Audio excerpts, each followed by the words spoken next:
welcome back to the ATMA podcast. My name is Brian, and we give you the tips, tools, and strategies you need to be successful here at Trinity.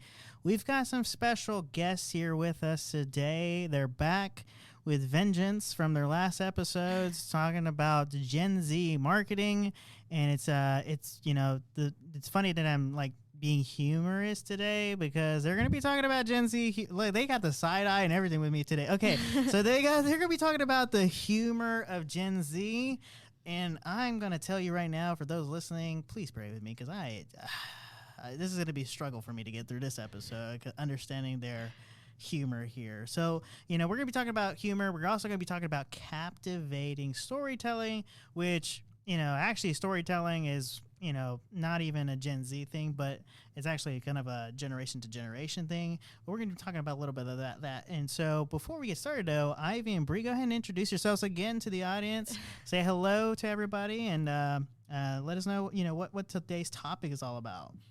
Hi, I'm Ivy. I'm a junior in high school and an intern for ATMA. And I'm Bree, and I'm a content writing intern here at ATMA, and I'm also a student at the University of Texas at Austin. I like how she plugs that in every single time. I'm proud of it. Hook 'em. Yeah, let's not talk about where I went to college and what happened to my education. But so anyways, I'm just gonna say that C students rule the world. Anyways, let's move on to the. Let's talk about captivating storytelling, and just so that you guys know that who are listening online, and the interns Ivy and Bree actually put these episodes together. I am just asking the question. So what made you guys want to talk about captivating storytelling today? So captivating storytelling is something that I believe really can intrigue Gen Z if done the right way. It's kind of a very specific process on how you present your story and what you do while you're presenting your story in order to capture your audience. But I think it's a great way to really reach out to Gen Z. Yes, I think it's very lighthearted, humorous, and casual. It's just like having a conversation with your friends. So it isn't anything that is, super formal, or you are really trying to push a product onto us, but you don't have anything relatable. We love something relatable. We also love things that are nostalgic. So stuff that reminds us of our childhood or something that has a pop culture reference to it, that captivates us, I believe. At least for me, it really captivates me.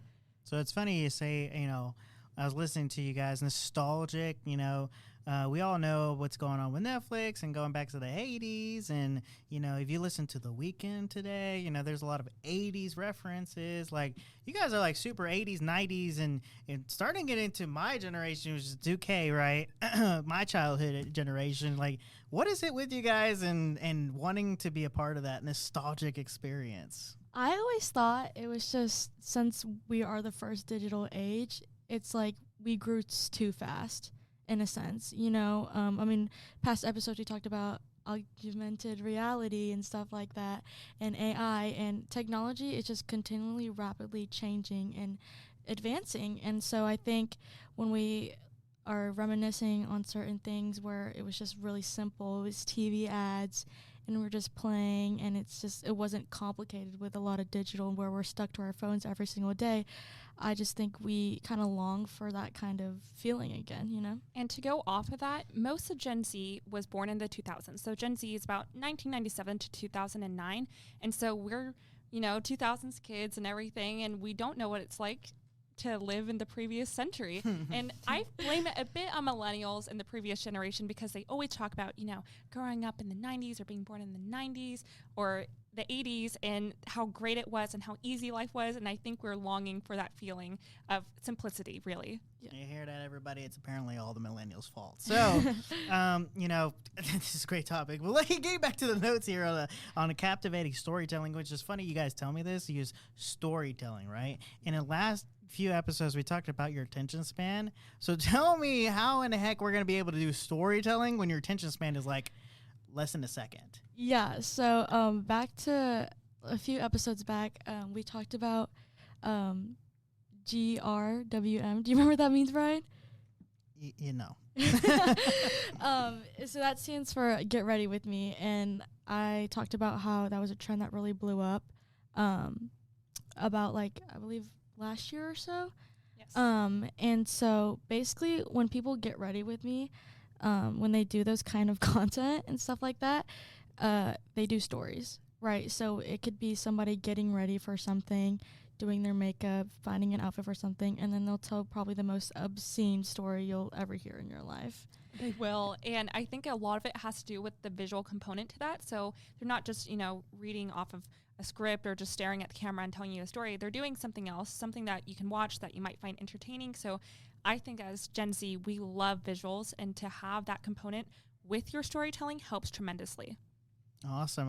So you've got storytelling. So they're telling us we have hope in us who like to do storytelling. There is a way to captivate your attention. We just got to do it strategically.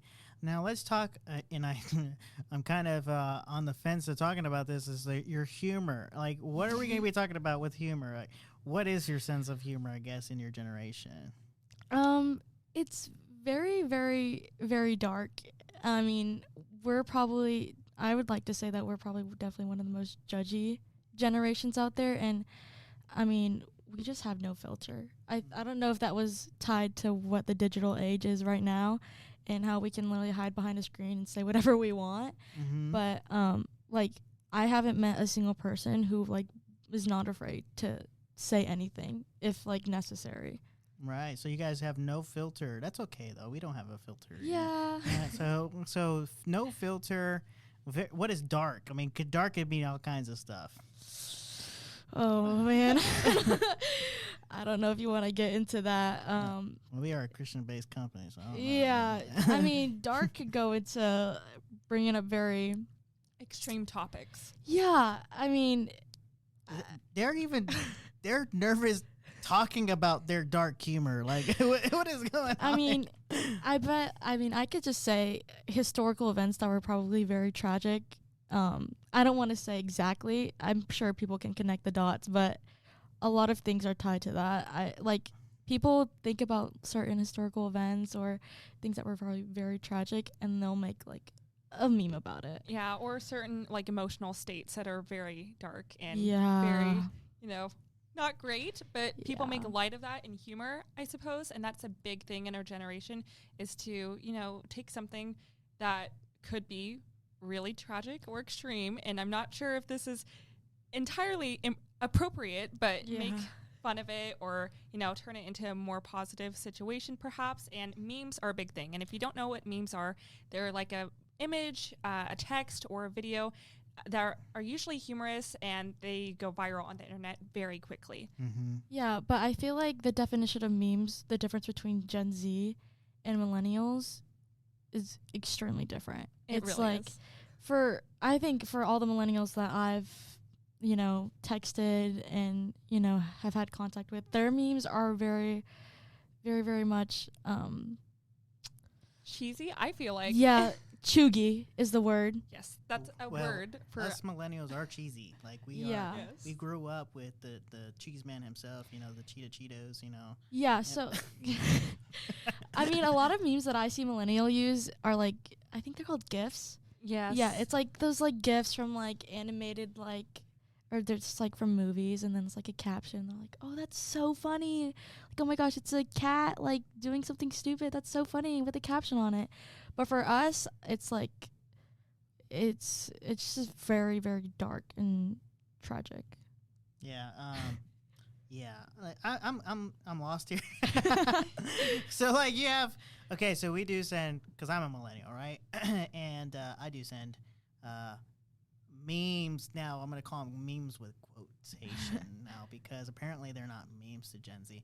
So half my staff is millennials. Okay, so we send memes that relate to different TV shows. So you're saying you guys use memes from different historical times? Is that what you're trying to tell me? I mean, I would like to call it a trauma dump. Yes. Gen Z. That's a good word. A trauma dump. Yes. So I've said this in the past few episodes. I'd like to say that we're kind of emotionally intelligent when it comes to certain things, but when it comes to trauma, it's free ball. It's people would make TikToks talking about how somebody in their family died very tragically, and they'll make a video on it, and it'll be probably I wish I could show you it and Mm. like really show you how messed up our humor is because it's bad. It's really bad. So here's a topic, because now, so we've got, this is actually a great topic, because us being marketers, we deal with social media, we deal with Facebook, TikTok, Instagram. Okay, you guys are talking about this dark humor, so let's get a little bit serious, right? How do you guys think that's affecting your generation in mental health? Mental health, I do believe is a big thing in our generation. It is. I feel like, I don't want to put the whole blame, but I feel like a big part of it is being able to have a grasp of social media at such a young age. Mm-hmm. I know a lot of people who have been having social media probably since they were like 8 or 9. I personally have it since I was 10, which is still a really young age. And hold on a second. Does your dad know that you had it at 10? So I know this is the truth. podcast, guys, but the truth maybe we comes should out. tell my dad about this. But yeah, I think the first ever social media I had, I think, was Musically, and Snapchat. And so, I mean, back then it was still very lighthearted, and a lot of our generation was still young, so it wasn't as bad then. But I definitely think that when I get older and I have, kids of my own, I wouldn't let them have social media at such a young age, because it's a very easy platform to get twisted in. Well, here's that. So now, should we get into that? Because this is a great topic, right? This is great content as far as people listening. And there's going to be some bias. There's going to be a lot of comments on this, right? But do you believe that now you guys are Gen Z, right? You guys have been honestly brainwashed because you've gotten to social media so easily and so young. Do you believe there needs to be some restrictions on who can access these social media accounts? So well, it doesn't, if it has to do with me, I don't need restrictions. I think that younger kids shouldn't be on TikTok, and a lot of parents, I think they kind of use phones as safety nets now, because kids, they're not going to be as annoying. If they're occupied with something that intrigues them and they're able to interact with, it's something that keeps them quiet. And I mean, I don't know a single parent who wouldn't want that, right? And so I think they just have to embrace that kids are going to be kids, and not to give them something just so, just so they're quiet, just so it makes your life easier. Yes, it does. But I feel like the long run, when it does to mental health, is something that is worrisome. Honestly, I know people who have to take social media cleanses. Like, they have to delete all their social media and everything, because it's just so bad for their mental health. Mm-hmm. It can be really a coin flip, because there's so much good content on social media, very helpful, very creative, things that can actually be useful in your life. But there's also a side of it that is horrible and honestly very toxic. And so you have to be very careful with that. And with children, I feel like it's not as easy to discern between the two. And so if they do have social media in any way, I feel like it would need to be parent monitored for sure. Yeah. And I feel like they can have really fun content on there that they can watch. It's entertaining, can be informative. But I feel like it does take a toll on mental health, especially when you're that young and impressionable. It can seriously affect you in a negative way. Yeah, but I also think that, like, especially when your kids get older, just to respect some of their privacy a bit. I mean, it's like, it's such a cliche. It's such a cliche to say that. But I also believe where it's like you tower over your kids so much, then it's like, what do they do when they're on their own, right? Mm-hmm. It's like you have to release the leash sometime. And I agree, though, because social media, it's a hard place to be in when you're not in the right mental space. I think if you are going to be in social media, you have to be in the right mental space. And it might not be something that's just happening, right? Like somebody's like, oh, like online bullying, right? Like that's a thing. But I mean, I know for some girls, I mean, they're like on Instagram and they'll see the Instagram models, and then like they'll be like, oh, like why don't I look like that? And then it turns into something that they create in their own head because they're not in the right mental space. For sure. I did a whole paper over that actually for an assignment at school over Instagram models and how it affects mental health in young girls particularly. And it was really interesting, very insightful, because almost all the photos on Instagram, I believe I had a study on there, like 90% of them or so are photoshopped in some way, especially with beauty filters. And that creates, these standards for young girls like, why don't I look like that? I need to be doing what she does. And then when they can't obtain that, they become very upset and with themselves and with their image. So I feel like there is a lot of possibility for social media to cause harm, but it doesn't always cause harm. It can be a good and a bad thing. Yeah. Yeah, so that brings up another good point, which I do want to talk about in our next episode, though, because I think this topic can actually go into multi episodes, and I want to talk about in our next episode. You know, you guys talked about the dark. You know, we talk. It's funny because we talked about this is their humor. They said that it was dark. You know, so we talked about some dark side of social media. And we talked a little bit about the mental health, but I want to talk about in the next episode, which I will talk a little bit more on too as well, is how to flip the script when you're a business owner and using social media.